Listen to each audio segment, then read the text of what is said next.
Bueno, pues muchas gracias, Rafi. Muy buenas tardes para todos. Yo creo que pues les agradezco mucho la invitación a la Universidad del Norte para que podamos hablar de este tema que es, además de coyuntural, un tema que yo creo que necesitamos seguir fortaleciendo desde la academia. Yo creo que la academia tiene el, el deber de seguir dando insumos para la gestión de este territorio tan importante que sufre de un problema crónico de desarticulación institucional. Así ha estado demostrado de muchas maneras. Yo soy Sandra Ghilardi, profesora de la Universidad de los Andes, de la Facultad de Administración. Soy bióloga, doctora en Ecología y Medio Ambiente y he trabajado durante ya muchos años en la Ciénaga Grande de Santa Marta, comprendiéndola como un sistema socioecológico desde sus implicaciones en las relaciones sociales y las dinámicas, sobre todo institucionales y de historia. Entonces yo creo que con eso ya me presento y ya luego, Rafik, tú nos dices cómo vamos interactuando. Sí, listo. Vamos, Andrés, si quieres. Hola, buenas tardes a todos. Me encanta ver muchas caras conocidas y ver que se está uniendo gente de otros lugares diferentes a la universidad. Mi nombre es Andrés Vargas, yo soy economista, estoy adscrito al Departamento de Economía de la Universidad del Norte y hace algún tiempo pues he venido estudiando no solamente los temas de Vía Parque Isla Salamanca, en particular lo que tiene que ver con el turismo de naturaleza, sino también elementos de pesca y gobernanza en la Ciénaga Grande de Santa Marta. Listo, muchas gracias. Germán. Bueno, buenas tardes a todos. Un gusto estar aquí con colegas, amigos, viejos conocidos todos. Y también muchas gracias a Ecocampus por esta iniciativa de invitarnos a hablar sobre este tema el día de hoy. Yo soy profesor del Departamento de Ingeniería Civil y Ambiental de la Universidad del Norte. Y también, pues, desde que llegué aquí a la universidad empecé a joder la vida en toda esta zona, en esta celda litoral que está asociada a este humedal costero, así en la y pues la idea es aportar desde la perspectiva de ingeniería, de cómo la ingeniería en este caso no ha sido muy benévola con este sistema, y también pues para dar ideas en cuanto a qué se puede hacer ya una vez que el daño está descubierto, también evidenciar cosas y proponer pues soluciones de cosas que quizás pueden ayudar a mitigar un poco los impactos. Listo. Gracias, hermano. Ahora, Juan Pablo, ¿nos faltas tú? Bien, Rafika, de nuevo muchas gracias por la invitación a Ecocampus. También me complace saludar a Germán, a Andrés, a Sandra, que compartimos este punto de observación, este campo de observación que es la Ciénaga Grande de Santa Marta, todo este sitio Ramsar. Yo soy abogado, tengo maestría y doctorado y actualmente soy director del Grupo de Litigio de Interés Público de la Universidad del Norte. Ya llevo vinculado hace 9 años con la universidad y mi preocupación en la Ciénaga Grande de Santa Marta estuvo más centrada en los pueblos palafíticos. Allí hice varios estudios sociojurídicos sobre esta población, pero poco a poco, pues obviamente esto fue escalando al patrón de degradación ambiental que afecta a todo el sitio Ramsar. Y por esa razón con Sandra, con Andrés y con Germán, pues en varias oportunidades nos hemos encontrado allí en el campo, precisamente pues evidenciando, siendo testigos pues de esa desarticulación institucional, de esa degradación, de esa sobreexplotación de ese ecosistema tan importante para la región Caribe. Listo, muchísimas gracias a los cuatro por, digamos, aceptar la invitación. Yo sé que a ustedes los están buscando estos días porque el tema es álgido. En particular también porque hay un interés desde el lado de Barranquilla muy concretamente del bienestar urbano de las personas, pero quisiera que abordáramos esto desde tantas perspectivas como podamos, sin caer en tanto lugar común.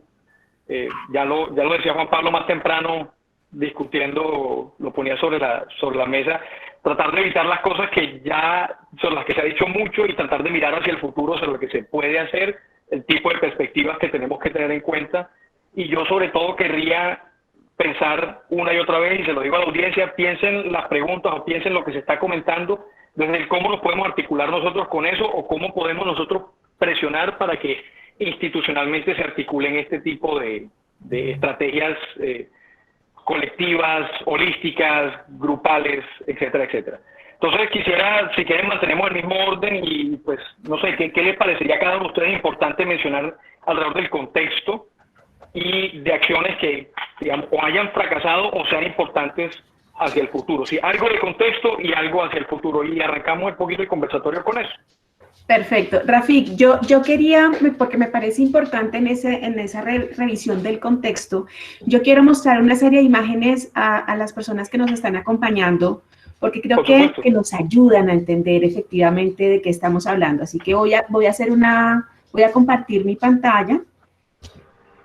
Por favor, me avisas cuando ya lo tengamos. Óptimo. ¿Listo? Perfecto.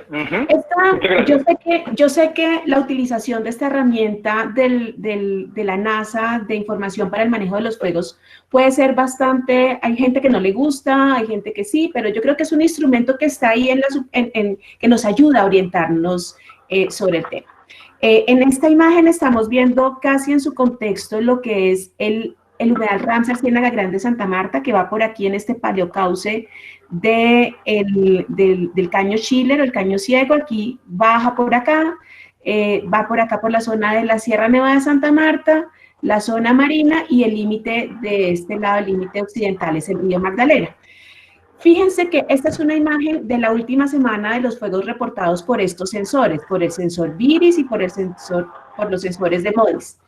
Y nos muestra efectivamente los incendios en Salamanca y nos muestra otros incendios en Sitio Nuevo, por la parte inferior de la carretera, la parte sur de la carretera.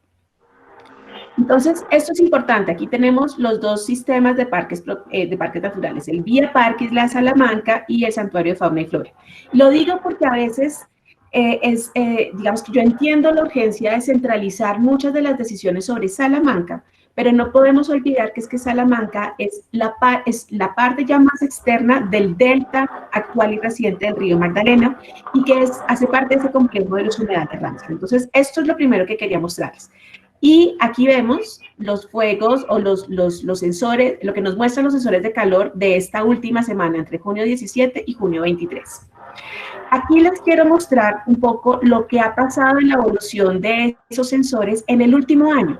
Esto es enero, febrero, marzo, abril, mayo y junio. Fíjense, por favor, cómo tenemos una permanencia de fuegos en este sector occidental de la Reserva de Biosfera y del humedal Ramsar Ciénaga Grande Santa Marta, en el sector de Sitio Nuevo. Fíjense Sitio Nuevo, no me voy a hacer referencia al lado de la Sierra Nevada de Santa Marta porque no es la zona de interés en este momento, pero fíjense, Sitio Nuevo ha mantenido todo el año incendios, todo el año. ¿Esto es normal? ¿Esto es atípico? Vamos a verlo en los años.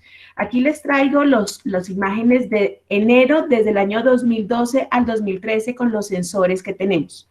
Fíjense, enero, en el año 2013 y en el 2014 tenemos otra vez unos incendios permanentes en todo el mes. Estas son imágenes que acumulan el mes de estos sensores de fuego.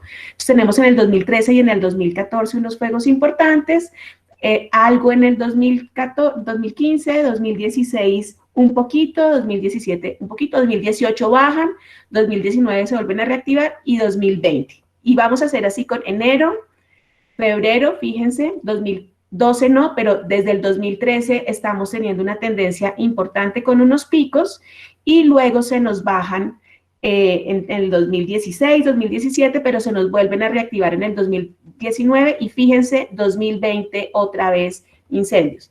Marzo es un mes de fuegos, marzo es un mes de incendios importantes. Por ahí vi que está Dolores Armentera y ella, bueno, es la autoridad en este país en los temas de fuegos y ojalá pudiéramos contar con Dolores para entender estos fenómenos, pero fíjense, en marzo seguimos teniendo en Sitio Nuevo, digamos que esto sí es permanente. Marzo es un mes de fuegos, como les decía, en abril ya bajan otra vez los fuegos, sin embargo, años 2013 y 2014 vuelven a ser años de fuegos y fíjense, el año 2019 y 2020 se nos vuelven a subir la presencia de fuegos a diferencia del 2018, 2017 y 2016.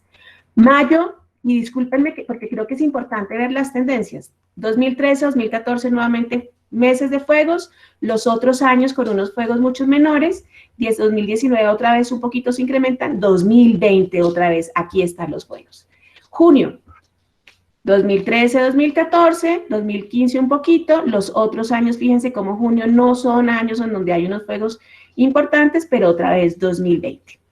¿Qué quiero contarles con esto? Que estamos teniendo un año muy atípico en los fuegos, como fue el año 2013 y 2014, y que no son solamente dentro de Isla de Salamanca, sino que están en la jurisdicción de Sitio Nuevo y Remolino esos fuegos. Por eso me parece importante que veamos lo que está pasando ahí. Y con estas tres imágenes con las que quiero cerrar, quiero contarles también un poco por qué me preocupó muchísimo cuando vi en las noticias que la gente que ha estado atendiendo el incendio están sin agua. ¿Cómo van a estar sin agua cercana en un humedal Ramsar, dentro de una zona de ciénagas al lado del río Magdalena? Entonces, esta es la imagen en donde aquí tenemos los fuegos activos de esta semana, la zona de los incendios. Fíjense que está muy cerquita del Caño Clarín Viejo. Fíjense que el Caño Clarín limita con la zona portuaria de Palermo. Y yo quiero que ustedes vean estas formaciones que se ven acá, que estos hacen parte de los paleocauces del delta del río Magdalena, o sea, son sitios por donde normalmente debería transitar algo de agua, ya sea superficial o subsuperficial, pero hacen parte de las conectividades del agua. La construcción y el desarrollo de la zona portuaria de Palermo ha impedido de manera muy importante esa conectividad hidrológica para que pueda llegar a esta zona de acá. Fíjense cómo, aquí se ve un poquito mejor, estas conectividades hidrológicas que están truncadas por acá. Aquí tenemos este Caño Clarín y aquí tenemos la zona de los incendios. De nuevo, con un poquito más de detalle, la zona de los incendios, y fíjense que este Caño Clarín, pues naturalmente no es así de recto. En la naturaleza no hay líneas rectas. ¿Qué pasó aquí? Porque este Caño Clarín no logra alimentar de agua estas zonas y poder conectar hidrológicamente estos paleocauces. Hace unos 3 años, en un convenio entre Corpamag e Invía, se hizo un dragado y un proyecto de recuperación hidráulica del Caño Clarín. Mi pregunta es, ¿por qué esta que es la ciénaga de las albercas, en donde hoy está todo este tema de los incendios, por qué está sin agua y por qué no se logró conectar el Caño Clarín con estos paleocauces? Y con esto quiero simplemente, me voy ya otra vez para acá, ya volví. Con esto quería contextualizarlos con las dinámicas del fuego, pero también con una dinámica muy concreta de un sitio de humedales, en donde se han estado haciendo unas intervenciones hidráulicas que no han permitido realmente mantener ni garantizar las conexiones hídricas, que en este caso de urgencia, por ejemplo, no han permitido que tengamos acceso real al agua. Germán sabrá mucho mejor que yo, porque esa es su especialidad, pero yo lo que quisiera contextualizar es que tenemos un serio problema de conocimiento y de reconocimiento del área en completo, de que las dinámicas de los fuegos que están afectando la salud pública de Barranquilla y obviamente la biodiversidad de uno de los sitios más importantes funcionalmente hablando de este país, que es el delta del río Magdalena, dependen de la suma y de la confluencia de una serie de actores en un territorio en el que hay unas omisiones de control, de seguimiento, de instrumentos de manejo. Llevamos 20 años de la declaratoria del humedal Ramsar, en donde hoy en día no hay un plan de manejo y donde lamentablemente hay unas tensiones de desarrollo portuario en un área que se le sustrajo al Parque Nacional, pero sigue estando dentro del humedal Ramsar, que aún no se ha logrado concertar. Mi pregunta y la propuesta es, yo creo que necesitamos, y en esas acciones que están incorporadas dentro de la sentencia de la Corte Suprema de Justicia, necesitamos el desarrollo y la implementación del plan de manejo de la zona amortiguadora del Vía Parque Isla de Salamanca. Necesitamos el plan de manejo de la zona portuaria de Palermo y definir su alcance y definir su proyección, para que esos instrumentos se articulen a los otros instrumentos de manejo que se tienen que dar en el territorio. Yo creo que por aquí, inicialmente dejo con ese contexto y con esas preguntas. Listo, muchísimas gracias, Sandra. yo creo que vamos a pasar, para evitar que no se nos vaya a quedar Juan Pablo por fuera, vamos a poner a Juan Pablo ahorita de segundo y pues seguimos con la discusión. Y gracias, Rafika. No, gracias, Sandra, por la exposición tan ilustrativa sobre el comportamiento de estos incendios. Si bien el eje pues, es la discusión sobre la situación actual del parque natural, digamos, hay dos elementos que quiero rescatar de lo que acaba de señalar Sandra, tres elementos en realidad, y con esto contribuir desde lo que la Corte Suprema también declara. El primero de ellos es que efectivamente el Sistema Nacional Ambiental, y este no es el único caso en el que ocurre, pues está desarticulado. Si tomo, digamos, pequeñas instituciones separadamente desarticuladas, pues obviamente su eficacia instrumental va a ser mínima, va a encontrarse siempre en crisis, va a, digamos, no va a lograr el efecto que persigue. Entonces yo creo que esa es una de las principales órdenes que da la Corte Suprema en esta sentencia, y es que se tiene que crear un comité permanente para el seguimiento y además se tiene que crear un plan estratégico para contener la degradación y apuntarle a la restauración del ecosistema. Entonces tenemos una acción negativa y una acción afirmativa simultáneamente. Detener la deforestación, detener estas manos que están, digamos, interviniendo de esta forma el ecosistema. Y de otra forma, pues también, o de otra manera, pues también inyectarle recursos para la recuperación de toda la cobertura verde que se ha venido perdiendo por cuenta de estas actividades. Ese es el primer elemento que quiero destacar y que pues también recoge la Corte Suprema en esta sentencia. Es además una sentencia, digamos, importante, emblemática, en tanto también señala que ese programa que se tiene que diseñar tiene que llevar a deforestación y degradación cero. Y yo creo que ese es un punto final que quizás, por supuesto, tendremos que poner a prueba a toda la institucionalidad, presionarlos con el cumplimiento de esta sentencia, que esto no nos quede como una sentencia muy bonita para enmarcar en la pared, sino realmente se cumpla. Y bueno, contamos con las herramientas jurídicas para hacerlo. Pero creo que ese punto final quizás es el que nos marca un horizonte en el que nosotros podemos aportar significativamente. Otro elemento importante que Sandra también anticipó y que en el proceso pues, se logra demostrar es que las entidades públicas que fueron convocadas allí al proceso tuvieron, digamos, un papel, tanto en el proceso como creo que en la realidad, pues un papel marginal. Al final la Corte les llama la atención y señala que ninguna de ellas pudo demostrar que estaba adelantando actividades asertivas y efectivas para lograr la restauración o la conservación del medio ambiente. Y recordemos que allí está vinculada la Fiscalía, la Procuraduría y la Policía Nacional. Entonces, creo que ese llamado de atención que hace ahí la Corte y pues lo que se logra demostrar en el proceso, también es importante destacar pues que ese llamado de atención viene desde la misma Corte en el proceso. Y el tercer elemento que quiero destacar, Rafik, y a la audiencia es que no podemos tampoco entender y de allí el valor tan importante de la introducción que hace Sandra, no podemos entender el Parque Nacional aislado del sitio Ramsar. Es que ya en el 2016, con Sandra también estuvimos en ese proceso, la Convención Ramsar estuvo en Colombia, hizo las inspecciones, hizo unas recomendaciones. Es evidente, es clarísimo, inclusive a partir de lo que expuso Sandra, que el caudal ecológico no se respeta en absoluto, que la intervención humana, pues, digamos, mitigará de forma muy superficial los efectos antrópicos que sigue comprometiendo el ecosistema, que sigue comprometiendo la vida de este ecosistema, y como bien lo señala la sentencia, y con esto cierro para darle espacio a los demás, es que el Parque Isla Salamanca no solamente es un ecosistema del que nosotros en Barranquilla disfrutamos, este es un ecosistema importantísimo para el Caribe, y lo más relevante es que no nos jugamos nuestra propia existencia, sino la existencia de las generaciones que están por venir.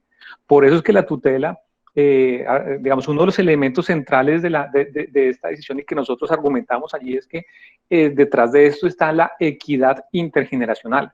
que hay compromisos de cambio climático que no se cumplen obviamente con esas actividades de deforestación, existen compromisos sobre la flora y fauna, una cantidad de tratados internacionales que con Luis Miguel Llorente pues invocamos en esa tutela, que tienen que cumplirse. El Estado, digamos, no podemos tener dos estados, y como bien lo señala Sandra, allá hay una tensión entre lo económico y lo ambiental, pero no podemos tener dos estados. Un estado muy rico que tiene infraestructura, que tiene inversión para tener una zona portuaria rentable, y por otro lado, pues tener un estado pobre que no puede conservar el medio ambiente, que no puede garantizar estas acciones afirmativas que se deben imponer sobre el medio ambiente para garantizar tanto el cumplimiento de obligaciones internacionales como la salud de... Pues nosotros en Barranquilla somos los que más sufrimos estas condiciones ambientales, pero no significa que eso sea, digamos, aislado, que estemos en una burbuja. Esto afecta, por supuesto, a toda la región, a todo el país, cambio climático, en fin, digamos, son muchísimos los impactos, y por eso también la propuesta es que a partir de aquí nosotros, precisamente con la investigación que se publicó bajo el liderazgo de Germán, pues tenemos muchos insumos que también pueden orientar las acciones estratégicas para la restauración de ese ecosistema. Genial, Juan Pablo, muchísimas gracias. Es muy fina esa última parte. Entonces quisiera darle la palabra de una vez a Germán para enlazar justo ahí, a ver si quisiera dar un poquito de contexto, si quisiera saltar incluso ya esa parte del... como ese diagnóstico que hacen ustedes y esa propuesta. Bueno, gracias. Sí, en cuanto a la parte que yo puedo dar de contexto es un tema que Sandra lo comentaba muy bien, y es un tema de conectividad. Entonces, una de las razones que a mí me motivaron y que me generaron demasiadas preguntas con respecto a este sistema, y por donde realmente empecé a trabajar, fue por un tema de erosión costera, ¿sí? La primera pregunta que yo me empecé a hacer es ¿por qué tenemos una erosión costera tan intensa en el kilómetro 19? Y me empecé a preocupar más en el tiempo en función de las intervenciones de tipo de ingeniería que se fueron haciendo, ¿sí? Sobre todo en estos últimos años. Y sigo muy preocupado. Para mí uno de los grandes problemas que en la actualidad tiene el parque es enrocado. Y lo hemos visto en diversas situaciones que hay una... Yo pensándolo de un punto de vista muy autocrítico, realmente creo que hay una confusión entre muchas ideas y entre lo que se le vende a la población, porque fue una obra que a todos nos la vendieron como una obra de corto plazo.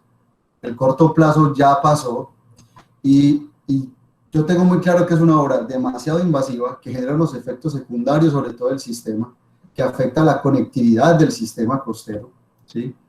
Y que pues realmente, esto no lo digo yo porque sea Germán o porque tenga una especialidad en esta área, sino que es que ya hemos visto que la banca de la vía ha fallado, y que en ese camino de soluciones de mitigación y contingencia, pues lo que se nos hace muy fácil es ampliar 500 metros más de enrocado y se acabó el tema. Pero si vemos en este momento, las zonas que están en la parte occidental de ese enrocado están tremendamente degradadas, y seguramente pues se harán más extensiones de esto, y el problema sigue, el problema persiste. Entonces, cuando uno se ve ante esta situación, uno dice, bueno, pero ¿por qué se está erosionando esto?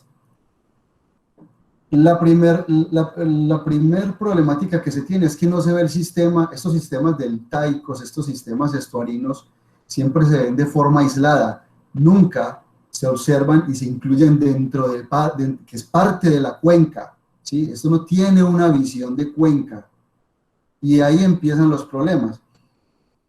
Segundo, cuando hablamos en esto, o sea, una zona deltaica es una acumulación progresiva de sedimentos, ¿sí? Que son transportados por el agua, ¿sí? Eso nos lo comentaba y nos lo recordaba Sandra. Entonces, en ese sentido, yo no solamente puedo ver el tema del agua, tengo que ver el tema del sedimento. Entonces, cuando uno ve que se está erosionando la playa es porque el sedimento no está llegando.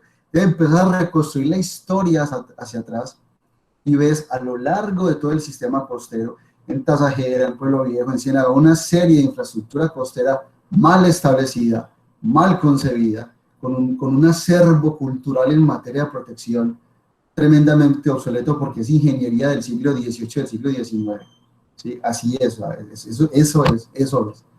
Y luego, por otro lado, pues realmente este sistema es tan complejo que es muy difícil encontrar, o sea, nosotros evidenciamos un problema en la zona costera en el kilómetro 19, pero el problema está en otro lado, y eso sucede con todos los sistemas naturales. Entonces, es un tema de agua y sedimento, y es en la forma como ha cambiado en la trayectoria, la forma como se mueve el agua dentro de este humedal. Entonces, tenemos que meternos en el interior de la ciénaga, y entonces hemos encontrado, y creo que fue una cosa que evidenciamos, y ahí nos ayudó mucho el profesor Sisa, de ahí del departamento, empezamos a hacer correlaciones entre lo que le entra de agua a la ciénaga, y encontramos unas variaciones espaciales fuertísimas. Entonces, por ejemplo, si se compara la estación que mide caudales en Río Frío contra el río Piedras, la diferencia entre el agua que entra una y otra es tremenda, ¿sí? Entonces esto te lleva y te muestra o evidencia, reafirma lo que todos sabemos, que hay unas extracciones de caudal hacia unos cultivos, ¿sí? donde entonces se empieza a perder la conectividad, y detrás de esto vienen una gran cantidad de problemas de erosión, problemas de taponamiento de los cauces, la sedimentación de la misma ciénaga. Eso desde el lado de la Sierra Nevada de Santa Marta. Ya Sandra nos comentó la parte de los paleocausos del río Magdalena. Ya no le entra el agua ni en la misma cantidad ni con la misma velocidad, y fuera de eso, en las épocas de tormenta entra más sedimento de que en un sistema que está en equilibrio, pues entraría pues una cantidad de sedimento mucho menor.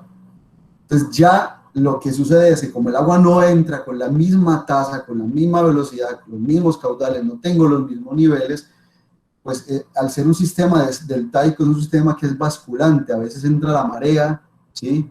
Y a veces el agua, el humedal nos aporta agua desde la parte continental del sistema costero. Como ya no sale el agua de la ciénaga a la misma tasa, yo no tengo el mismo sedimento en la playa que antes de todas estas cosas locas que han pasado, pues yo tenía. Y entonces ahí es donde yo empiezo a hacer una correlación entre la erosión costera y los problemas que tenés en la cuenca alta y en la cuenca media de todos estos ríos. Es una cosa muy loca. Entonces, esto es parte de, ¿cierto? Es parte de la problemática que desde la ingeniería, pues evidentemente tenemos una gran responsabilidad. Y ya no se vale, ya hay muchos elementos, como son las soluciones basadas en ecosistemas, las soluciones basadas en naturaleza. Están las otras casas que son las casas de la infraestructura verde. Vienen los holandeses con su construir con la naturaleza. Existen muchos mecanismos en los cuales uno puede hacer una integración entre la parte ecológica, tratando de no competir con el desarrollo, ¿sí? Pero que cuando tenemos un sistema tan impactado como es la Ciénaga Grande de Santa Marta, pues entonces se derivan, además de los problemas físicos del agua, del sedimento, cosas como la muerte de manglar, que también favorece el tema de los incendios, ¿cierto?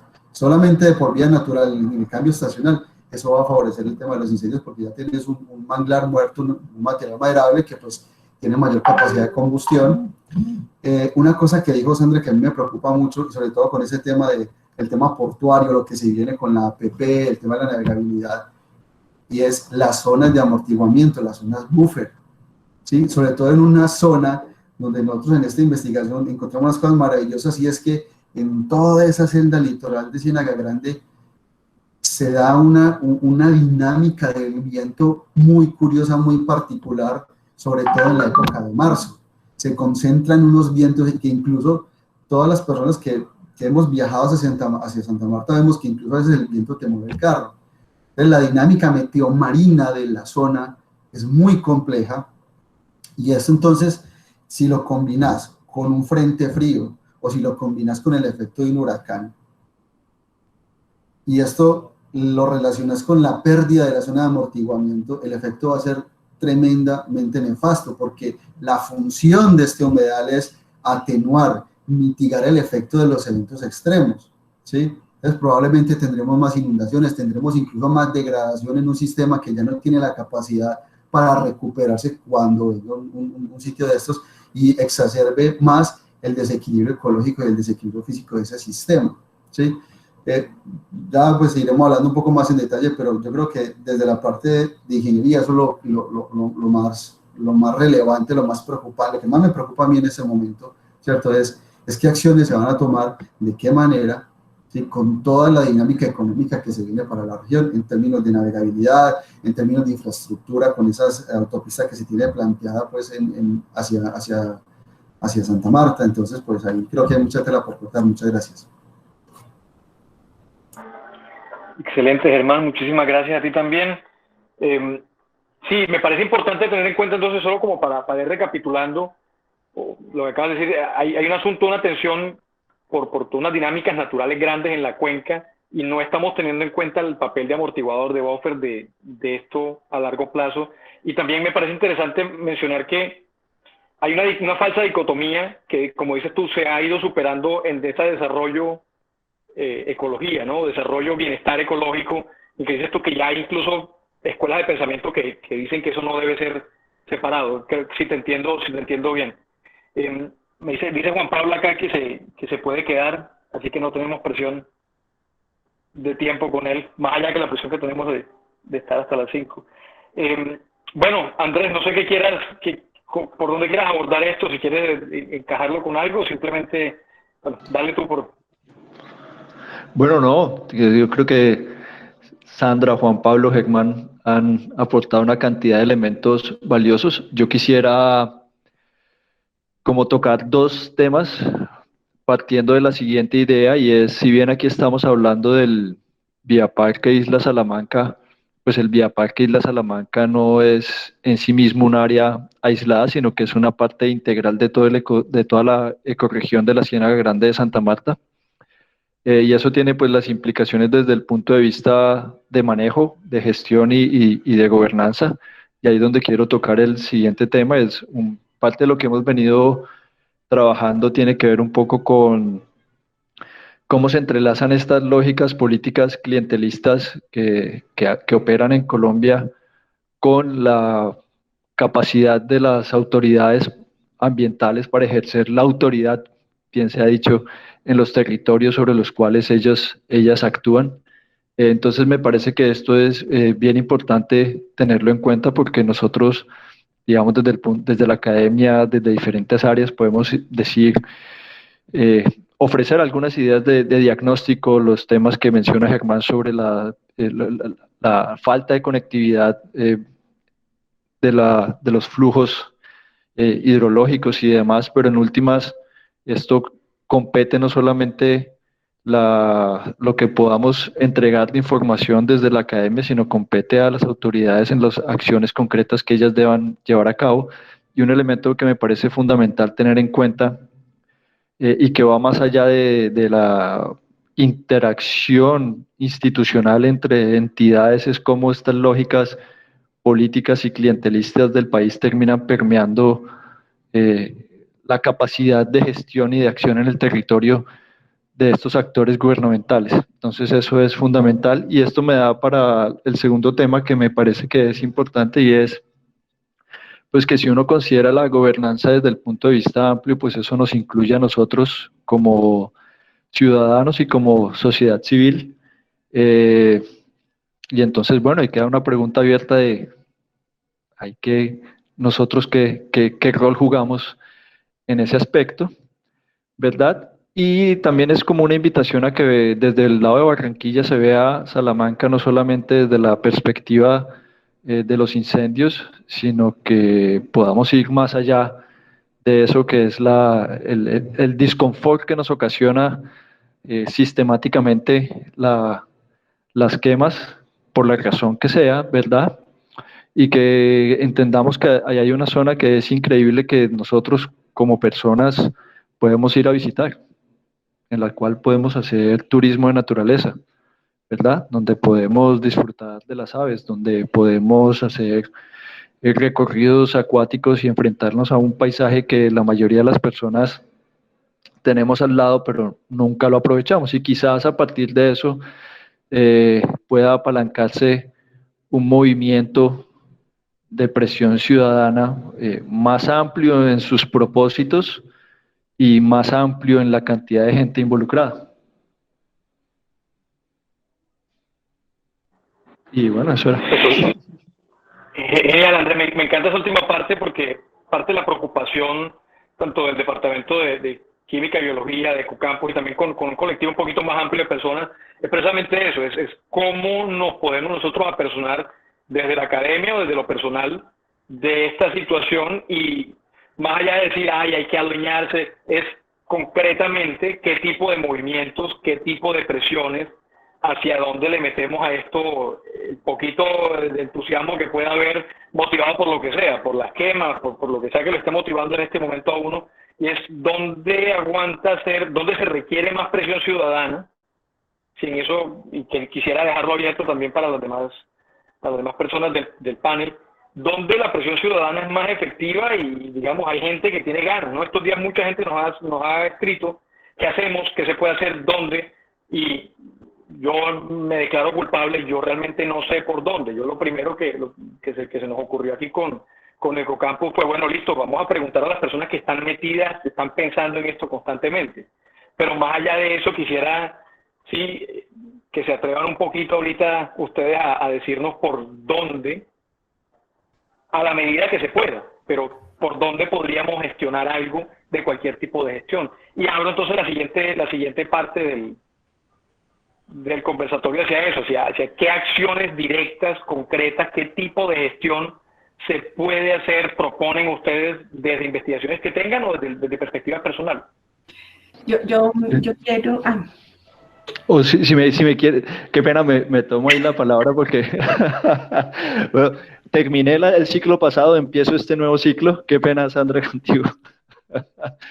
No, pero digamos desde esa inquietud de Grafic, y por ahí vi dentro de los asistentes a Juanita, y digamos con Juanita hace varios años, precisamente al son de estas quemas, un día dijimos, oiga, pues inventémonos alguna cosa, y fue cuando empezábamos con la primera idea de siembra de mangles, ¿verdad? Y armamos un cambuche en una parte atrás de la universidad donde finalmente nos dejaron ubicar para tener unas plántulas y después hacer la siembra. Entonces, digamos, y ahí nació una iniciativa muy bonita que Ecocampus ha logrado mantener a lo largo del tiempo con digamos, el apoyo y el liderazgo de Maritza. Y entonces, digamos, a eso es una acción concreta, ¿sí? Donde eso ha permitido involucrar en el terreno a estudiantes que de alguna otra manera, pues, jamás habrían estado por allá, jamás se habían puesto unas botas ni sembrado un mangle rojo. Entonces, digamos que por ahí empiezan cosas.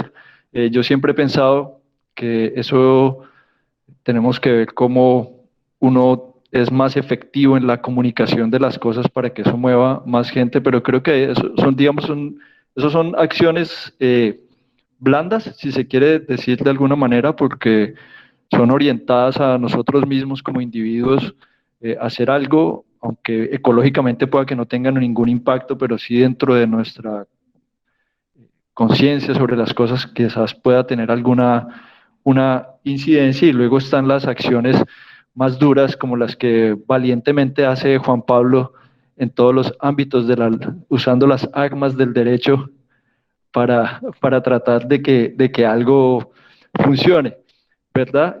Pero entonces ahí queda nuevamente el tema de que Colombia es muy hábil produciendo textos legales muy bonitos, pero en la práctica es una gran preocupación.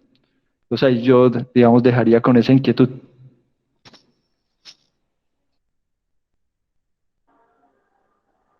Gracias Andrés. Creo que Sandra se iba hablando ahorita. Vale, yo creo que hay diferentes dimensiones de las acciones y de las motivaciones. Andrés claramente mencionaba una muy desde la perspectiva personal y desde las motivaciones personales como ciudadanos de un momento del planeta que es crítico, en donde hay unas decisiones personales por sumarse a procesos de cambio, que yo creo que tienen que ir acompañadas de decisiones adicionales y decisiones adicionales colectivas, porque claramente necesitamos motivación. Y necesitamos motivación de sentirnos en grupo que estamos haciendo algo de manera que sí pueda empujar. Yo creo que efectivamente lo que ha hecho Juan Pablo en todos estos años de manera muy valiente y que nos ha abierto la puerta a que estos temas de Ciénaga Grande puedan estar en el orden nacional, en el Congreso de la República, dialogándolo con el presidente de la República, son invaluables. Y yo creo que a Juan Pablo Sarmiento y a su equipo les debemos muchísimo para poder haber gestionado lo que de alguna manera se ha podido gestionar y que la Ciénaga en algunos momentos de estos últimos años haya tenido algún tipo de protagonismo. Sin embargo, dejarle la responsabilidad a los equipos de litigio estratégico es injusto. Y yo creo que aquí tenemos que trabajar en aspectos diferentes de responsabilidad colectiva. Hace más o menos un mes hice una charla para el Museo de Arte Moderno de Barranquilla, en donde la pregunta era ¿por qué nos desconectamos del ser Caribe? Y yo hablo del ser Caribe porque les decía al comienzo, entre bambalinas, mi familia es Caribe. Mi padre es del Banco, mi abuela es de Sucre, o sea, yo tengo unas raíces caribes que me hacen reconocer y valorar lo que estamos perdiendo. La pregunta aquí es, ¿cuántos de los habitantes de la región Caribe están reconociendo hoy en día el deterioro de ese capital natural, que además es fundamental para podernos adaptar climáticamente?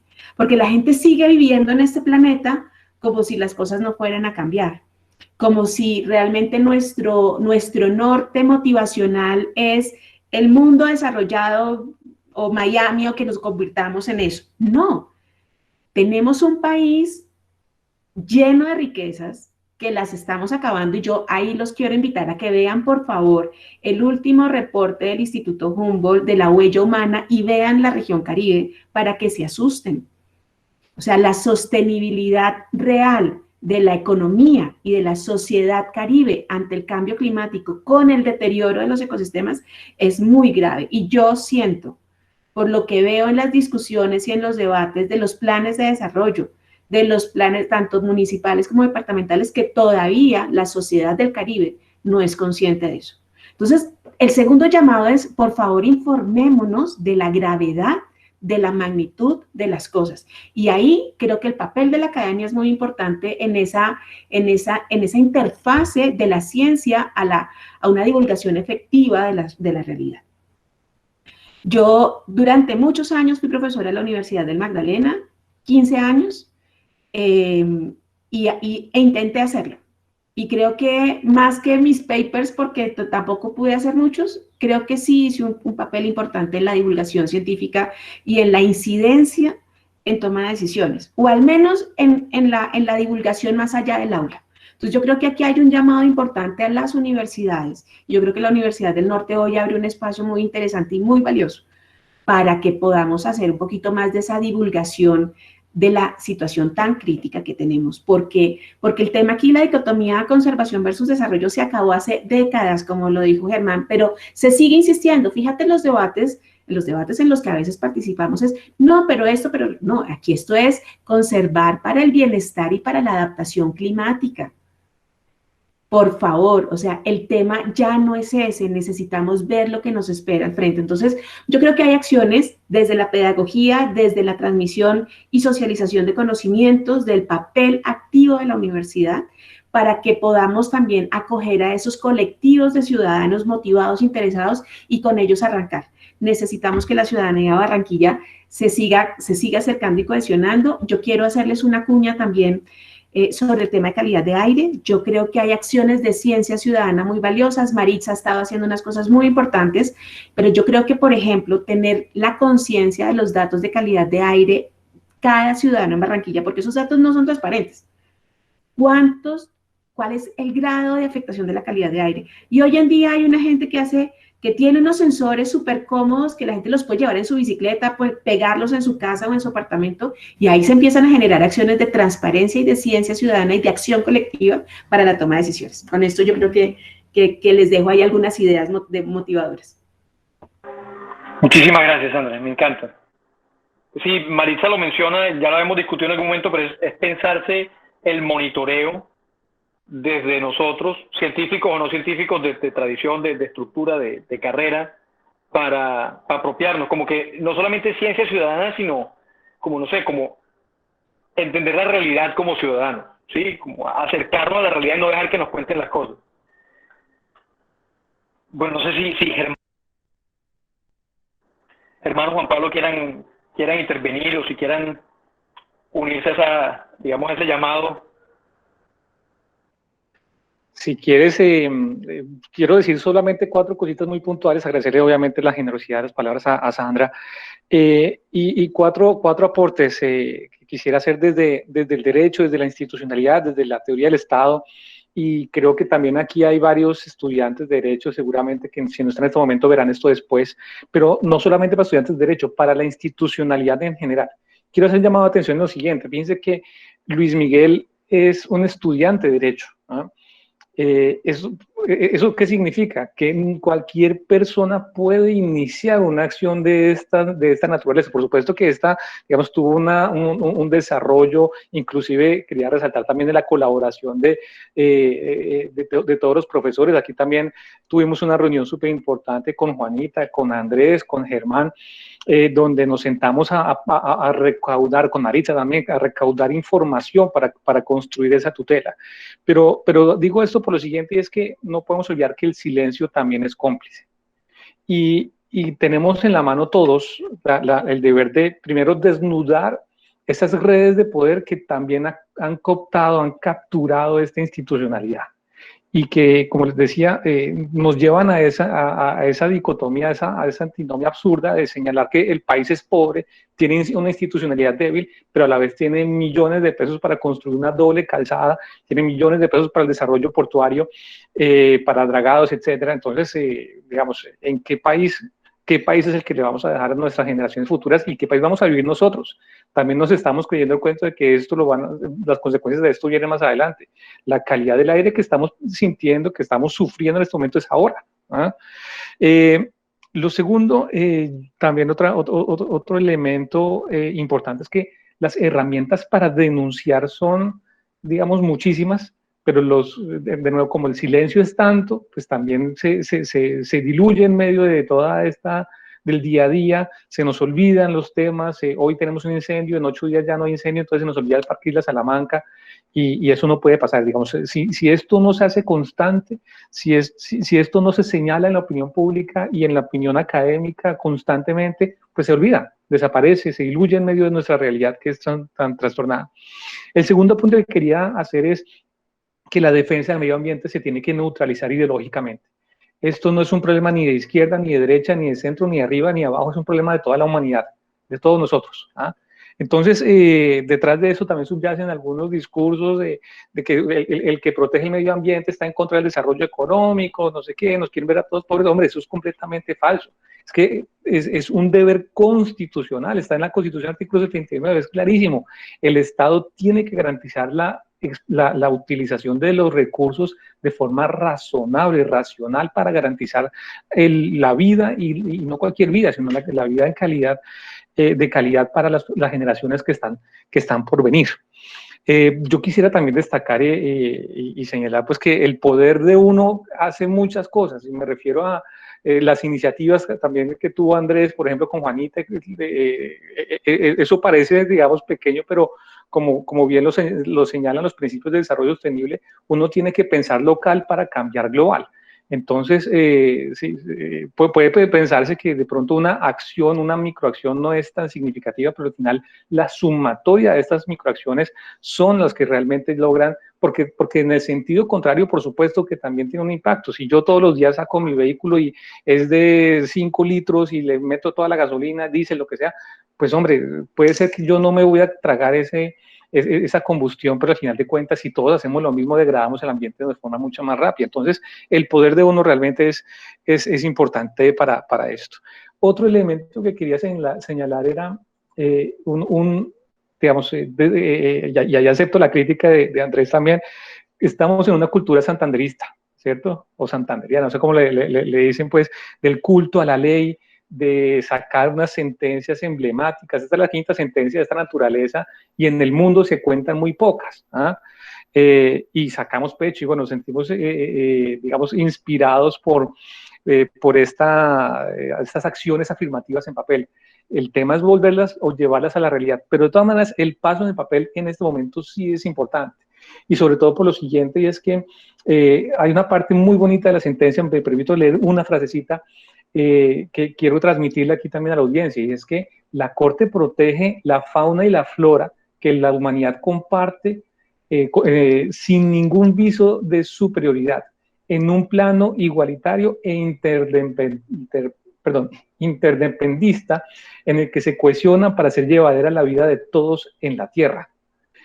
Las enfermedades colectivas, pandemias, si lo está diciendo la sentencia, la extinción de especies animales, la sequía de cuencas hídricas, la contaminación del aire, todo el impacto negativo que produce el uso desmedido, descontrolado, abusivo e inadecuado de los denominados recursos naturales es el punto de partida de tanto de esta sentencia como las que ya se venían desarrollando antes, que nos lleva pues a la superación de ese antropocentrismo para podernos situar en ese llamado que además lleva décadas, pero que obviamente hemos ignorado, que es desarrollarnos sosteniblemente de cara al futuro, de cara a nuestra propia existencia, de cara a nuestra propia supervivencia.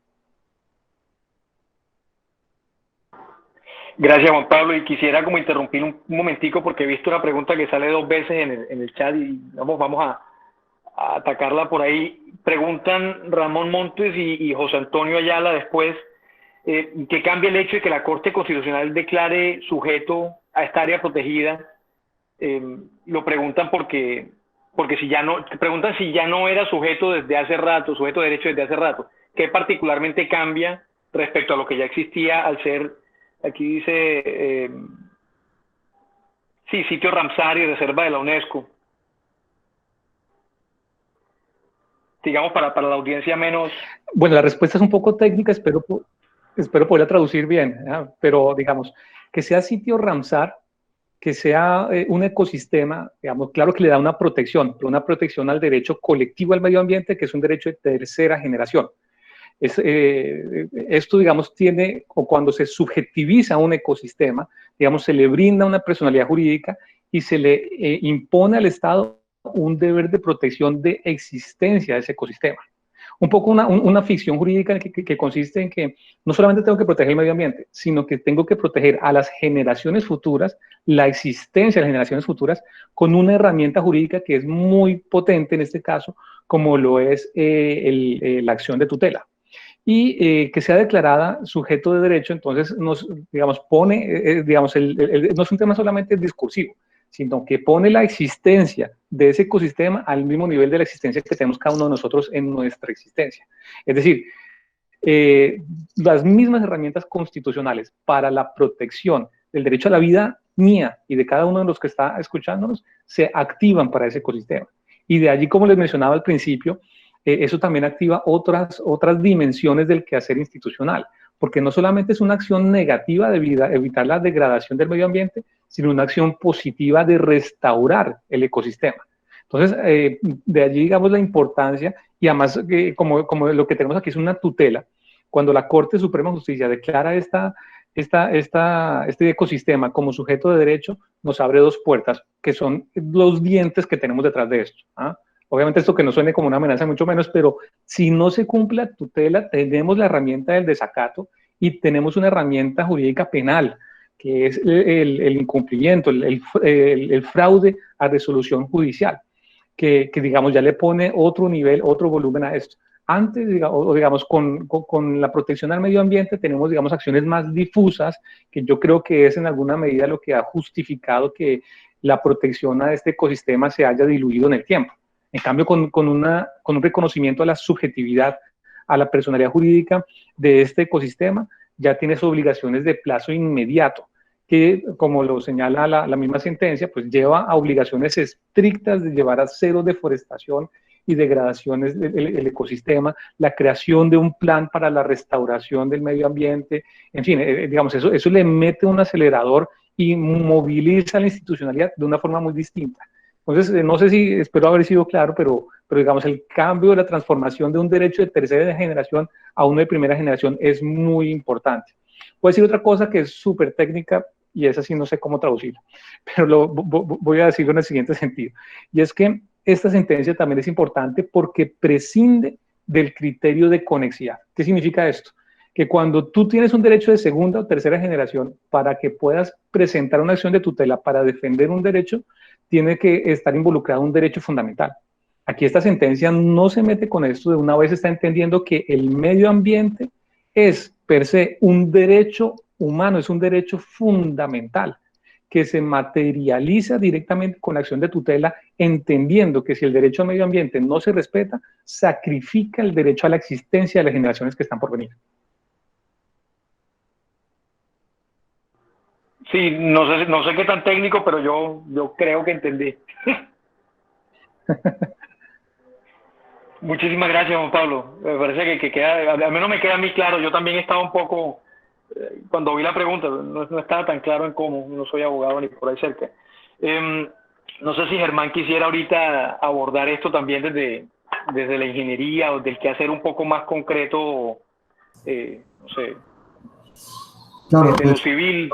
Yo puedo rescatar varios elementos. Empiezo con el primero, que es el que tenemos a la mano. Creo que todos los que estamos sentados acá, nuestra principal fortaleza es el capital de conocimiento. Y con ese capital de conocimiento, lo que tenemos que hacer es romper paradigmas, empezando por las nuevas generaciones, mostrarles qué es lo que se debe y qué es lo que no se debe hacer, enseñarles desde el aula y desde mecanismos sociales como los que hace Andrés y Juanita y todo el grupo de Ecocampus, es sensibilizar en los temas ambientales, porque es una parte importante, el tema de la sensibilización. Y de la mano con esto, pues, yo tomo un tema que Juan Pablo dijo, y es el tema del dinero. Y justo lo pongo en el contexto del parque. Cuando se definió que se iban a construir el enrocado, una de las razones por las cuales se definió que se iba a construir ese enrocado era porque no se tenía el suficiente presupuesto para hacer una obra con otra tipología estructural, digámoslo así en términos muy técnicos, ¿sí? Pero lo que resalta a la vista es que cuando se empiezan a ver los primeros efectos negativos de ese enrocado, ¿sí? No sé, creo que el primero costó 80.000 millones, pongamos un valor. Luego construyen otro tramo del mismo tamaño y entonces ya no son 80, son 160. Y luego otros 80 más, ¿sí? Entonces, vamos, ya son 240. Entonces, hay un concepto que realmente en términos morales, pues a uno le genera muchas contrariedades. Pues uno se pregunta, no que no había plata, ¿sí? Entonces, ¿por qué de una vez no pensaste en una idea más integral y te hubieras gastado lo mismo? Entonces, siempre es, y que esto va de la mano, evidentemente, con un mal que comparten todos los países de Latinoamérica, es el tema de la corrupción, ¿sí? Que plata sí hay, pero es que parte va para la obra y parte, pues, ustedes ya saben.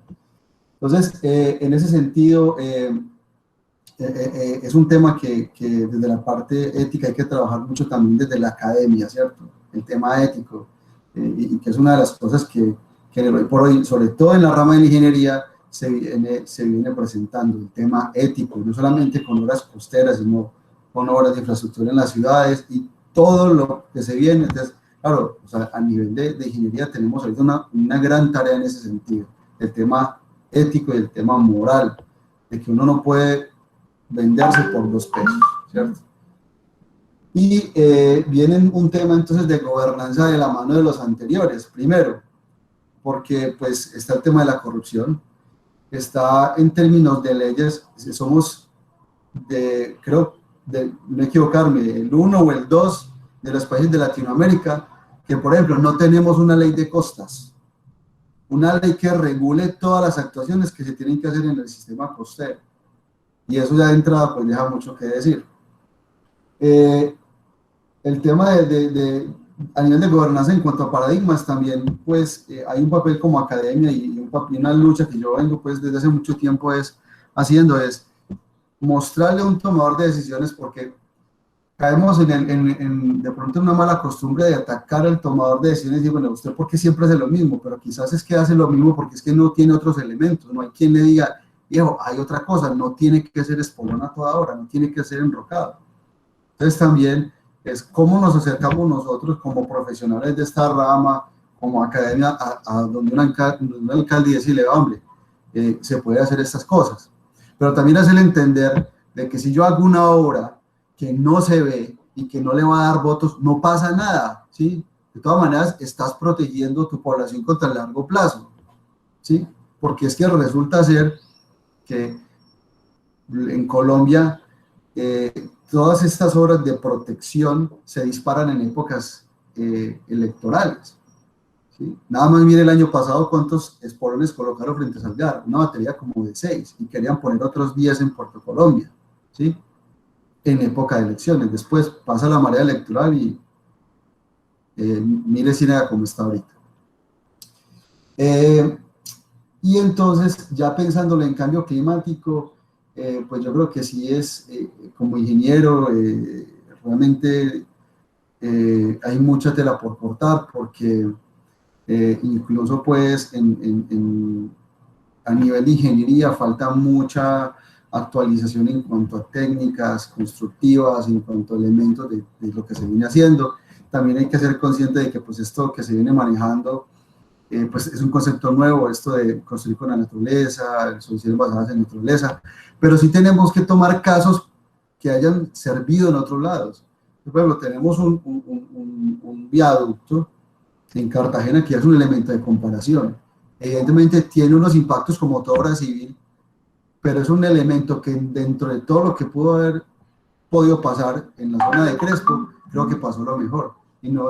No le quitase la conectividad a esa Ciénaga de la Virgen, ¿cierto? Entonces, ¿qué tiene el departamento de Bolívar que no tiene el departamento de Magdalena? ¿Por qué no se puede hacer lo mismo? ¿Sí? Cosas como esas. Incluso en el interior hay muchos casos positivos en términos de conectividad, de reducción de picos de caudal, de reducción. Es que estos humedales regulan el clima del planeta, no solamente protegen. Entonces hay elementos que no compiten con el desarrollo, y ahí es donde a mí me gusta mucho la filosofía de la infraestructura verde, porque ¿qué dice la infraestructura verde? Es un concepto que se entiende como un desarrollo de infraestructura que puede ser natural, seminatural, artificial o un cúmulo de todas, pero que permite la conservación de la diversidad y el mejoramiento de los servicios ecosistémicos de la zona que se está impactando. Permite, y una cosa que es creo que lo más fenomenal de este concepto es que permite establecer una conexión entre las acciones humanas y el equilibrio del ecosistema. Entonces, invariablemente tenías que integrar a la población local, o sea, a las comunidades que están involucradas en este tipo de proyectos. Y que además, en términos de gobernanza, porque esto entonces lleva a crear oficinas de infraestructura verde, como es el caso de Chile después del tsunami que tuvieron, crearon una oficina de infraestructura verde, y lo primero que hicieron fue fortalecer todas las zonas de amortiguamiento de Chile, y es que permite generar un marco de referencia, ¿sí? A nivel de toma de decisiones, a nivel de leyes, a nivel de acciones, para conservación, para restauración y para desarrollo que va a beneficiar tanto a la naturaleza como a la población en el largo plazo. Entonces ya incluso estás pensando en cambio climático, ¿sí? Yo creo que pues por mi parte es todo. Muchas gracias. Pues muchas gracias, Germán, y ya se nos pasó un poquitico el tiempo hoy.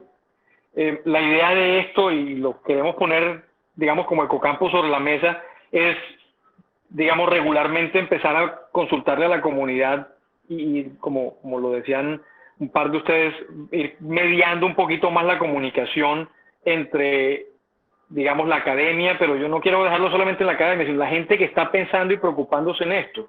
Entonces, sea ciudadano, sea tomador de decisiones, ¿sí? Ver cómo conectamos y siempre, digamos, pensando en acciones concretas, sean acciones académicas, sean acciones legales, sean acciones ciudadanas, lo que sea, pero utilizar esa motivación para empujar las cosas sí, a una situación diferente. ¿Sí? No necesariamente podemos saber que vaya a ser necesariamente mejor, pero que al menos hagamos algo con esto. Yo creo que al estarnos preocupando ya se hace bastante. Tenemos bastantes preguntas digamos, pendientes, pero yo creo que muchas han ido respondiendo sobre la marcha y las demás se las puedo pasar a ustedes por correo y las dejamos en el web de Ecocampus y las vamos respondiendo. Así que por hoy entonces quisiera darles las gracias a ustedes por haberse unido, por, digamos, ser tan generosos con su tiempo y con sus ideas, con lo que sea que les está pasando por la cabeza, con estos proyectos tan interesantes y tan, digamos, provechosos, porque sí, de nuevo nos ponen en una situación de progreso, digamos, de bienestar ecológico y urbano. Y bueno, con eso quisiera despedirme. No sé, Sandra, ¿quieres decir algo? Rafik, discúlpame que me quiero robar unos segundos del cierre porque yo sí creo que es importante que las personas que nos están escuchando dimensionen también los retos. Y yo no puedo dejar que cerremos esto sin acordarnos del profesor Alfredo Correa de Andrés, que fue asesinado cuando él estaba haciendo investigaciones de las afectaciones del puerto de Palermo en los habitantes. Que esta zona, este territorio, tiene una historia muy dolorosa asociada a los vínculos paramilitares de los intereses económicos en ese territorio. Y eso dimensiona aún más el reto ciudadano para poder avanzar en cómo protegemos esta tierra. No es fácil, ha sido mucho dolor y mucha muerte. Entonces no podía dejar que cerraras sin que nos acordáramos de esto porque la dimensión es grandísima. Y de nuevo, muchas gracias por la invitación. Sí, muchas gracias, Sandra. Importante también no quedarnos callados. Hay temas que son como elefantes en la mitad. Es importante siempre. Varios de ustedes lo han mencionado de una forma u otra. Hay dos estados, hay dos realidades, hay unas dicotomías que no son tan falsas como la de desarrollo de ecología, que sí son importantes acá y que me parece maravilloso que las estemos sacando a flote. Muchas gracias de nuevo y bueno, ya nos veremos en otro espacio, estoy seguro. Muchas gracias. Muchas gracias a ustedes por la invitación. Muchas gracias. Muy buenas tardes para todos. Hasta luego.